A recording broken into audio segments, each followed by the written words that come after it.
25শে December Tarique Rahman এই দেশে এসেছেন। 30 তারিখ বেগম খালেদা জিয়া মৃত্যুবরণ করেছেন।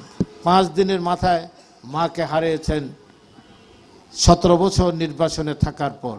এই 17 বছরের নির্বাসন থেকে এসে ওনাকে যে মানুষ অভ্যর্থনা দিয়েছেন, পৃথিবীর ইতিহাসেও এটা একটি বিরল এবং বৃহত্তম অভ্যর্থনা।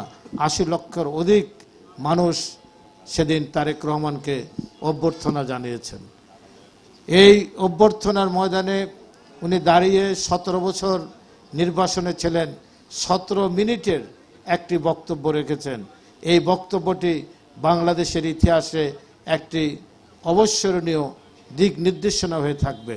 উনি বলেছেন, আল্লাহ রসুলের ন্যায় বিচার ভিত্তিক কল্যাণমুখী রাষ্ট্র গঠন করার জন্য যা যা প্রয়োজন সবার সাথে ঐক্যবদ্ধ হয়ে জাতিকে আমরা এগিয়ে নিয়ে যাব কঠোর পরিশ্রমের মধ্য দিয়ে। বলে নাই যে এমনি, কঠোর পরিশ্রমের মধ্য দিয়ে ঐক্যবদ্ধভাবে বেগম খালেদা জিয়া যেমনিভাবে আলেম ওলামাদের শ্রদ্ধা করতেন, ভালোবাসতেন। আপনারা দেখেছেন বিভিন্ন আলেমদের, উনি আল্লামা সাইকুল হাদিসকে অত্যন্ত শ্রদ্ধা করতেন। কিছু হলে ওনাকে ডেকে আনতেন, ওনার থেকে পরামর্শ নিতেন, ওনার দোয়া নিতেন। আর ওনার ছেলে মামুনুল হক সাহেব তো নিজে ইচ্ছা প্রকাশ করে ওনার কফিনটি বহন করেছেন।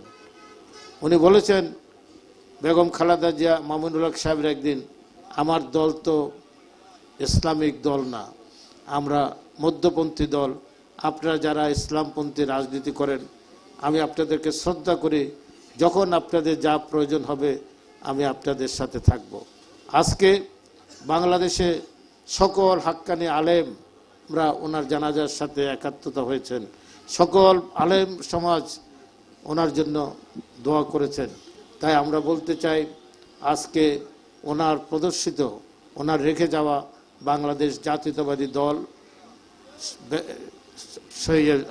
ওনার জ্যেষ্ঠ পুত্র শহীদ প্রেসিডেন্ট জিয়া রহমানের জ্যেষ্ঠ পুত্র, মহান স্বাধীনতার ঘোষক, এদেশের শ্রেষ্ঠ রাষ্ট্রনায়ক, একজন দেশপ্রেমিক। কারণ এদেশে অনেক নেতাদের মৃত্যু হয়েছে, কারো ভাগ্যে 10 জনের জানাজা জুটে নেয়, কারো ভাগ্যে 100 জনের। অনেক হাজার হাজার কোটি কোটি টাকার মালিক, তাদের মৃত্যুর পর 100-150-200 লোকের অধিক অনেকে জানাজা পায়নি। আবার একজন আলেম কবির সাহেব যদি মারা যান যেদিন, দেখবেন যে এই বেগমগঞ্জের লক্ষ মানুষ ওনার জানাজার জন্য পড়ার জন্য এসেছেন। কারণ ওনার আমল, আখলাক, মানুষের সাথে ভালোবাসা, ইসলাম প্রিয় মানুষ। সেখানে আমি আব্দুল হামিদ খান ভাসানীর জানাজা দেখেছি, গিয়েছি। কারণ উনি কোনোদিন ক্ষমতার পাদবিতে আসে নাই, কিন্তু দেশের স্বার্থে, এদেশের মজলুম মানুষের স্বার্থে উনি কাজ করেছেন। ওনার জানাজায় সেদিন প্রায় 10 লক্ষ মানুষ হয়েছিল, কারণ মানুষ ওনাকে ভালোবাসা দিয়ে বিদায় দিয়েছেন।